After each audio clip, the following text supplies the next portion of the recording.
અત્યાર સુધી મહિલાઓ માટે એવું કહેવામાં આવતું હતું કે આ ક્રિમિનલ કેસ છે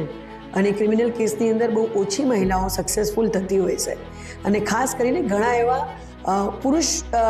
વકીલો પણ છે કે જે લોકો અમુક બ્રીફ નથી લઈ શકતા, તો એના માટેનું એક સેફેસ્ટ એન્વાયરમેન્ટ ક્રિએટ કરવામાં આવશે કે જેના કારણે એ બધા જ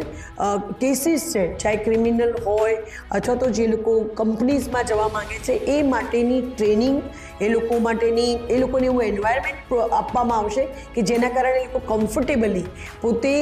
એ ક્રિમિનલ પ્રેક્ટિસ પણ કરી શકે અને લોકોમાં એક દાખલો બેસાડી શકે કે અમે મહિલા તરીકે અમે પણ ક્રિમિનલ વકીલ હોઈ શકીએ. એના માટેની ટ્રેનિંગ આપવામાં આવશે અને એ પ્રોટેક્ટેડ એન્વાયરમેન્ટ એમના માટે ઊભું કરવામાં આવશે, કારણ કે આ અવાજ દબશે નહીં.